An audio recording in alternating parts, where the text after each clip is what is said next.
Ladies and gentlemen, welcome to the 15th episode of Visioncon Spotlight, your in-depth look at the nerds you love. I'm your host, Zach Wilson, but you didn't come here to see me today. You came to see the man of the hour.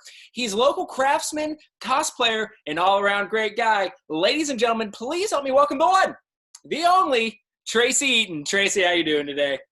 Doing great. How you doing? Oh, I'm doing dandy as candy, Tracy. So, Tracy, break it down for me. I said a lot in the intro. I've got you're a cosplayer and wonderful craftsman, but what does that exactly entail, and kind of how did you fall into this genre of work? Absolutely. Well, I actually grew up cosplaying, believe it or not. My father is a member of a muzzleloading group. No. So the early trappers, explorers, and whatnot. Yeah. I grew up, learning how to make costumes, buckskin pants, flannel shirts, all that fun stuff. And the era was just a little too early for me. I was more into the medieval knighthood.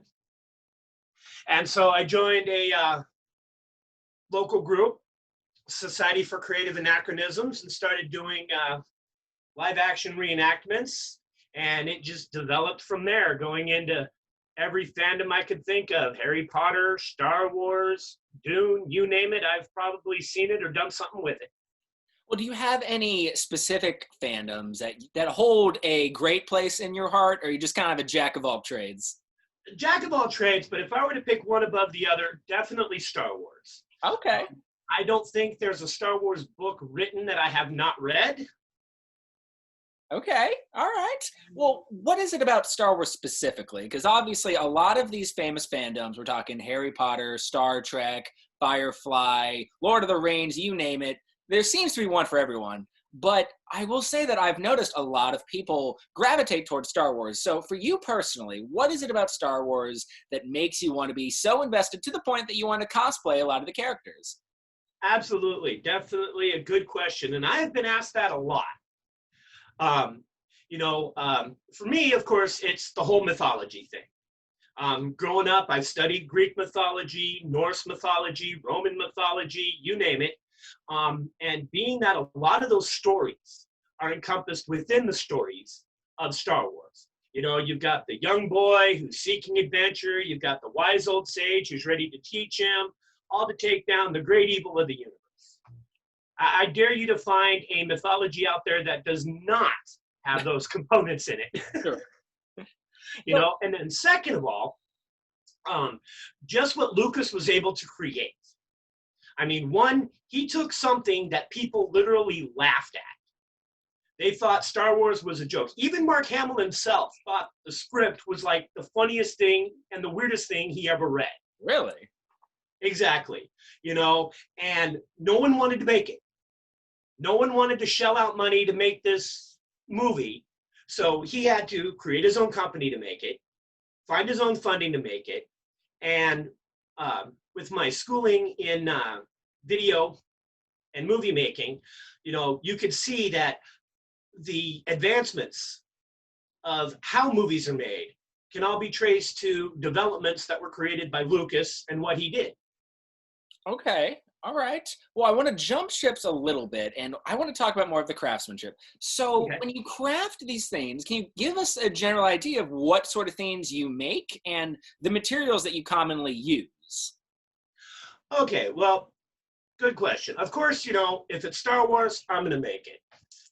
I've got lightsaber handles. Oh, my God. Now, this one is all metal, actually. Believe it or not, 50% of it is plumbing parts. Really? Yes, when I go to the plumbing aisle in Home Depot, I'm not fixing a sink. I'm looking for lightsaber components and little odds and ends. Mm-hmm. Just if I see something, I like it, and it's something I think I can do or want to try, I'll jump in and make it. Mm-hmm. Perfect example, Puppetry. The Curious Creations of Christy McConnell. Are you familiar with the show? I'm not, but I feel like I'm about to be enlightened. Well, one of the characters is a taxidermy raccoon. Okay. Basically stitched together. I Oh made my my God. own version of it. That's so cool. And it's a fully working puppet, mouth, hands, the works. And this was just created from a stuffed raccoon plushie that I picked up years ago at a secondhand shop. So walk me through part of your kind of process when making this. You see something that you want to make, but then does your mind immediately go to these certain ingredients or materials, if you will, or does it take a little bit of trial and error? A little bit of both. I mean, Okay. yeah, definitely first my mind's going to go, okay, what do I need to make that? Mhm. What pieces do I need? What pieces do I have? What do I got to get? And then I look, I find sometimes I need to do a little research. One point in time, I made Crow from MST3K. Oh yeah. Yeah, fully working animatronic puppet of Crow. Um, Plenty of websites out there with the information to tell you exactly what type of paint, exactly what specific color his body was.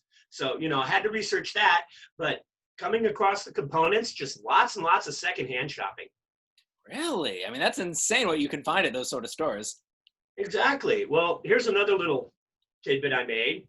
If anybody's familiar with Terry Pratchett's Death of Rats, Oh my God. That is insane. Like attention to detail. yeah, I mean, it's a $1 rat skeleton from the dollar store and a few knickknacks from the secondhand shop. And boom, I've got my own Death of Rats. So, do you make all of this predominantly for yourself, or do you ever do commissions from people who want you to make something? I've done commissions. Mhm. Mostly I just make it a lot myself just so people could see the variety of the work that I do. Sure. I mean, puppetry, costuming, makeup. I do scroll work. Oh my God. Man, you're just a man of many talents, Tracy. I try, study a little bit of everything.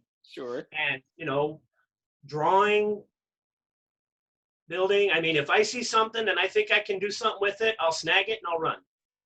So tell me this, Tracy. Now, a lot of people who watch this show obviously are here for, the great guests like yourself. However, many others we've noticed are watching the show because they want to learn a new skill or further develop one that they already have. So for the folks watching at home who want to be better craftspeople or cosplayers, or already are but want to just kind of get their feet, deeper in it, what kind of tips would you give Number one, don't be afraid to make mistakes. them? I mean, if you think something is going to work, try it. You never know. If you end up messing up and it doesn't work quite the way you want it to, okay, so what? You tried it, it didn't work, you move on. Mm. But you'd be surprised what you find out that just might turn around and come in handy and actually work for you in the end.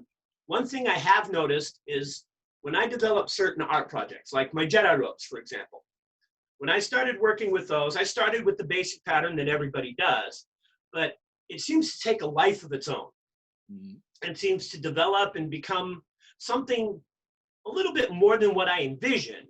Because as you're building it, you're looking at components, you're seeing how things fit together, and you're like, I like the way that looks. I think I've got to be one of the only people known who has an Assassin's Creed hood on my Jedi robes. It looks pretty sick, though, to be fair. Yeah, thank you. So tell me, as kind of wrapping this up, what is one of your most prized and proudest accomplishments in, crafting? Like, what is one craft that you have made that you really, like, the end of the day, you happily hang your hat